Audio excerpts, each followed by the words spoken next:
ஹாய்ங்க. IVF ப்ரொசீஜர்ல hysteroscopy வந்து ஏன் பண்றாங்க? ஹிஸ்ட்ரோஸ்கோபினா என்ன அப்படின்னு சொல்லி நிறைய பேர் கமெண்ட் பண்ணியிருக்கிறீங்க. ஐவிஎஃப்க்கு அப்புறம் ஏன் ஹிஸ்ட்ரோஸ்கோபி பண்றாங்கன்னு சொல்லி இந்த வீடியோல பார்க்கலாம் வாங்க. டீட்டெயில்டா சொல்றேன். ஸ்கிப் பண்ணாம பாருங்க. நிறைய பேர் வீடியோவை ஃபுல்லா பார்க்காம எனக்கு ரிப்பீட்டடா ஒரே கமெண்ட் பண்ணிட்டே இருக்கிறீங்க. ஆனாலுமே நான் உங்களுக்கு ரிப்ளை பண்ணதாங்க செய்றேன். ஓகே வாங்க வீடியோக்குள்ள போகலாம்.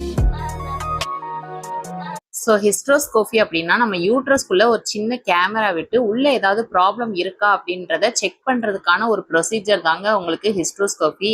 சொல்லணும்னா ஃபைப்ராய்டு கட்டி இருக்குதா, இல்லைன்னா சதை எதுவும் வளர்ந்துருக்கா, இல்லை யூட்ரஸ்ல புண்ணா இருக்கான்னு பார்ப்பாங்க. அப்படியே புண்ணா இருந்தாலும் அந்த புண்ணு ஆறுனதுக்கு அப்புறம் சின்னதா ஒரு திசு மாதிரி வரும். ஸோ அது எல்லாமே இருக்கா என்னன்னு சொல்லி உங்களுக்கு செக் பண்ணி பார்ப்பாங்க. அப்படியே பார்த்துட்டு உள்ள ஏதாவது ப்ராப்ளம் இருந்துச்சு அப்படின்னா அதே ப்ரொசீஜர்லயே உங்களுக்கு எல்லாமே ரிமூவ் பண்ணி மொத்தம் யூட்ரஸ் வந்து ஃப்ரெஷ்ஷா உங்ககிட்ட கொடுத்துருவாங்க. அதுதான் ஹிஸ்ட்ரோஸ்கோபி ப்ரொசீஜருங்க.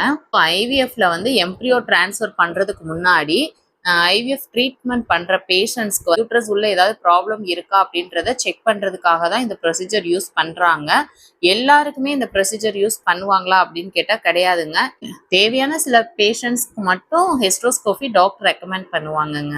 ஸோ டாக்டர் உங்க யூட்ரஸ் ஸ்கேன் பார்த்துட்டு ஃபர்டிலிட்டி ஹிஸ்டரியை பார்த்துட்டு தேவையை பொறுத்து அதை வந்து டிசைட் பண்ணுவாங்க. ஸோ இதுதான் பேசிக்கா ஹிஸ்ட்ரோஸ்கோபி. ஸோ இந்த வீடியோ உங்களுக்கு யூஸ்ஃபுல்லா இருக்கும்னு நான் நினைக்கிறேங்க.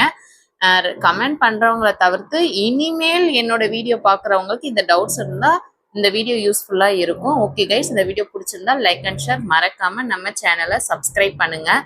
என்னோட வீடியோஸ் உங்களுக்கு பிடிச்சிருக்கு அப்படின்னா தயவு செஞ்சு எனக்கு கொஞ்சம் யூஸ்ஃபுல்லா இருக்குன்னு சொல்லி கமெண்ட் பண்ணுங்க. எனக்கு கொஞ்சம் மோட்டிவேஷனலா இருக்கும். ஓகே கைஸ், என்னால உங்களுக்கு ஒரு நல்ல விஷயம் நடக்குன்னா அது ரொம்பவே சந்தோஷம் தான். நிறைய பேர் அஸ்ட்ராலஜர் நம்பர் கேட்டிருக்கீங்க. என்னை பொறுத்தவரை லோக்கல்ல இருக்கிறவங்க வாங்கிக்கோங்க, ஸ்ட்ரெயிட்டா போய் பாருங்க. ஏன்னா அந்த அண்ணா வந்து போன்ல நான் சொல்ல மாட்டேன்ற மாதிரி சொல்லிட்டாங்க. அவருமே ரொம்ப பிஸியான ஒரு ஆளு தான். So our morning 11 to 2 o'clock மட்டும்தான் பார்ப்பாரு. அப்படிங்கிறப்போ லோக்கல்ல உள்ளவங்களே கியூல நிற்பாங்க. அந்த அளவுக்கு அவருக்கு வந்துட்டு கூட்டம் வரும்.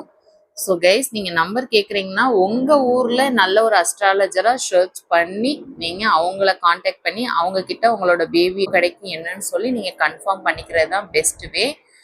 திருத்தாங்கல் சிவகாசி சர்க்கிளில் இருக்கிறவங்க, இல்லை சாத்தூர் கோயில்பட்டி இந்த மாதிரி பக்கத்தில் என்னோட பக்கத்தில் இருக்கிறவங்க கேட்டிங்கன்னா நான் கண்டிப்பாக நம்பர் ஷேர் பண்ணுறேன். நீங்கள் ஸ்ட்ரெயிட்டாக வந்து அஸ்ட்ராலஜரை மீட் பண்ணிக்கலாங்க. ஒரு நல்ல வீடியோவில் பார்க்கலாம். Love you all. உங்களுக்கு என்ன டவுட் இருந்தாலும் தாராளமாக கமெண்ட் பண்ணுங்கள், நான் உங்களுக்கு ரிப்ளை பண்ணுவேன்.